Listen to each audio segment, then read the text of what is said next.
Assalamualaikum warahmatullahi wabarakatuh. Bagaimana kabarnya hari ini? Semoga semua dalam keadaan sehat ya. Nah, hari ini kita akan masuk ke pembelajaran tema 1 hidup rukun, subtema 2. Nah, untuk KD hari ini pembelajarannya yang pertama 3.1 mengidentifikasi hubungan antara simbol dan sila-sila Pancasila dalam lambang negara Garuda Pancasila. Kemudian KD yang kedua 4.1 menjelaskan hubungan gambar pada lambang negara dengan sila-sila Pancasila. Nah, untuk tujuan pembelajaran kita hari ini adalah siswa dapat mengidentifikasi sila-sila Pancasila dengan kegiatan sehari-hari. Lanjut. Nah, kemarin kita sudah belajar Pancasila ya, dan juga kemarin sudah menghafalkan sila-sila Pancasila itu ya. Yang pertama, ketuhanan yang Maha Esa. Kedua, kemanusiaan yang adil dan beradab. Yang ketiga, persatuan Indonesia. 4. Kerakyatan yang dipimpin oleh hikmat kebijaksanaan dalam permusyawaratan perwakilan. 5. Keadilan sosial bagi seluruh rakyat Indonesia. Nah, kita kan sudah hafal ya sila Pancasila. Sekarang kita pengen tahu nih lambang-lambang dan contoh-contoh kegiatan yang mana mengamalkan sila-sila dari Pancasila itu sendiri ya. Kita akan mulai dari sila pertama. Nah, untuk sila pertama ya udah tahu ya, tadi sudah hafal ya, ketuhanan yang Maha Esa. Simbolnya apa? Simbolnya adalah bintang emas dengan bentuknya perisai, perisainya berwarna hitam ya. Nah, simbol bintang ini kalau dilihat di Garuda Pancasila itu di lambang itu letaknya ada di tengah perisai Garuda ya. Nah, kita sebagai warga negara Indonesia harus bisa mengamalkan nilai dari sila pertama ini. Nah, salah satu contohnya apa? Dengan melaksanakan perintah agama. Nah, di sini ada beberapa contohnya. Nah, untuk contohnya yang pertama, pulang untuk beribadah. Nah, di sini ceritanya si Dondo sama si Ale ini lagi bermain layangan. Terus tiba-tiba si Dondo izin nih ke Ale bahwa Ale mau pulang duluan karena dia mau beribadah ya.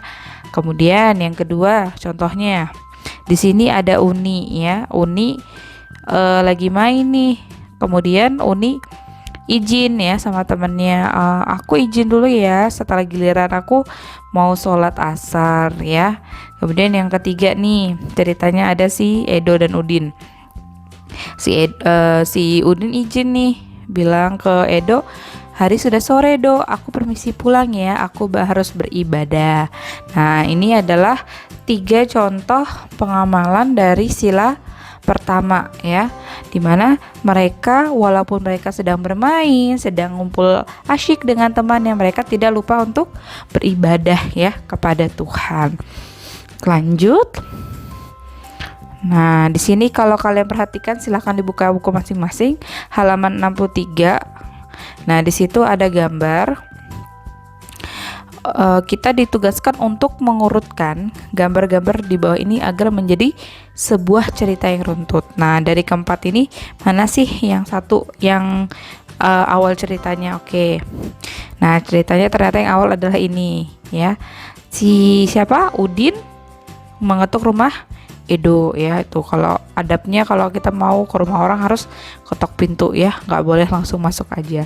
Kemudian yang kedua, nah, ternyata yang kedua ini mereka mulai menghias sepeda ya, dalam rangka mengikuti perlombaan karnaval 17 Agustusan ya, hari kemerdekaan. Kemudian yang ketiga, nah ternyata saking asiknya mereka nih sudah sampai sore ya. Akhirnya Udin izin ke Edo untuk pulang karena juga Udin mau mau sholat kayaknya ya. Gitu. Dan yang terakhir, nah, ini salah satu bentuk toleransi juga ya. Jadi si Edo mengizinkan Udin nih, bilang, "Baik Din, kita lanjutkan menghias sepeda esok hari ya." Seperti itu. Nah, dari keempat gambar ini menceritakan bahwa walaupun mereka sedang asyik bermain, di sini Udin itu ternyata tidak melupakan kewajiban ibadah mereka, dan juga ketika Edo mendapat kesulitan, Udin juga mau membantu. Nah, dua kegiatan ini merupakan salah satu pengamalan dari Pancasila.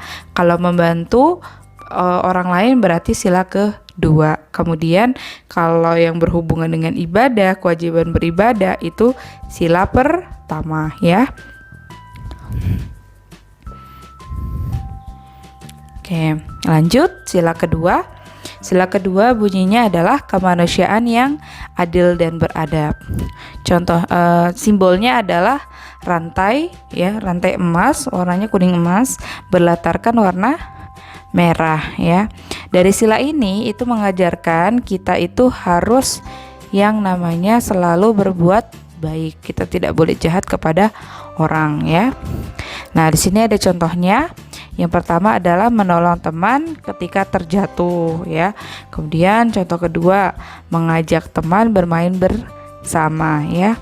Nah, kegiatan-kegiatan ini merupakan contoh dari penerapan sila kedua ya, karena mereka berbuat baik kepada sesama ya, tidak memilih-milih teman. Pokoknya semua dibantu, kalau mau main semua diajak main, seperti itu.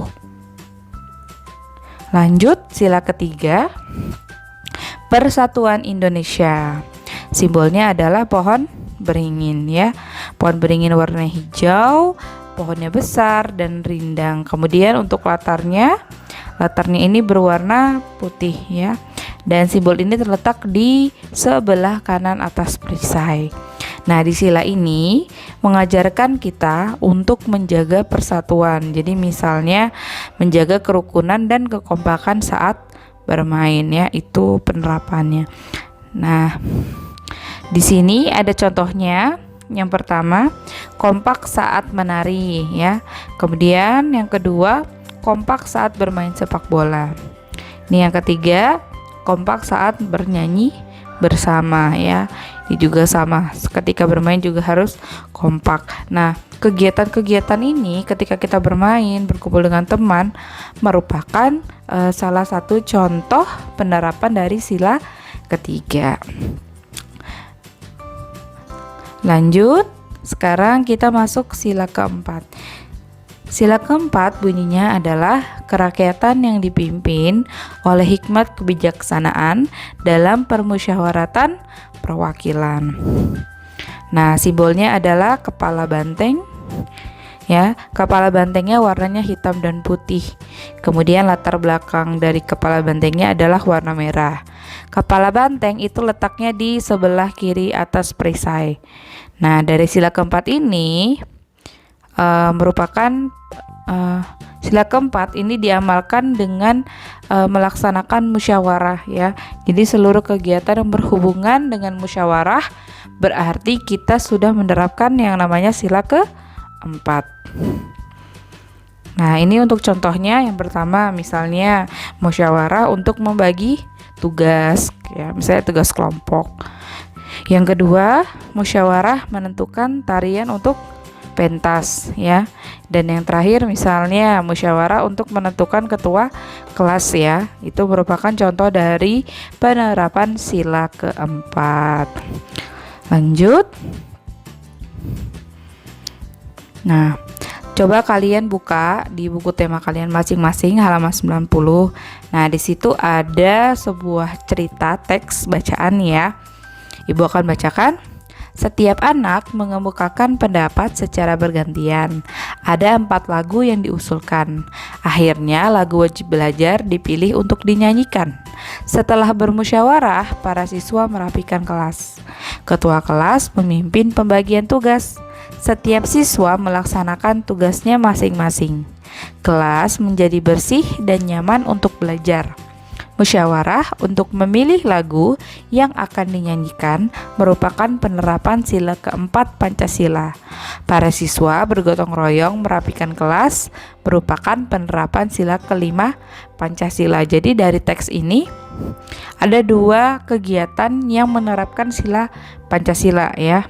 Nih, yang pertama adalah musyawarah untuk memilih lagu, merupakan penerapan dari sila keempat. Kemudian bergotong royong merapikan kelas merupakan penerapan dari sila kelima ya. Jadi banyak kegiatan kita ini sebenarnya sudah menerapkan sila Pancasila ya.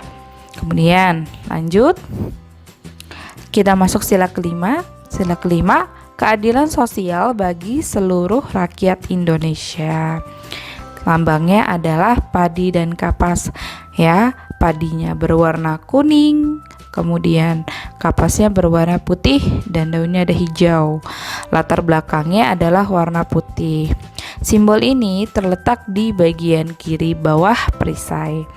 Sila kelima diamalkan dengan menegakkan keadilan. Salah satu contohnya adalah kegiatan gotong royong ya. Nah, di sini ada beberapa contohnya. Misalkan contohnya ya, gotong royong merapikan perpustakaan. Kemudian gotong royong membersihkan taman. Nih, yang terakhir gotong royong membersihkan kelas ya. Jadi ini merupakan contoh-contoh dari penerapan sila kelima. Oke. Sampai di sini dulu penjelasan Ibu mengenai penerapan sila-sila Pancasila dalam kegiatan sehari-hari, terutama ketika kita bermain dengan teman-teman kita. Semoga semuanya bisa ya menerapkan sila-sila Pancasila dalam kehidupan sehari-hari kita. Nah, kurang lebihnya Ibu mohon maaf apabila ada salah ucap, dan Ibu akhiri. Assalamualaikum warahmatullahi wabarakatuh. Sampai jumpa.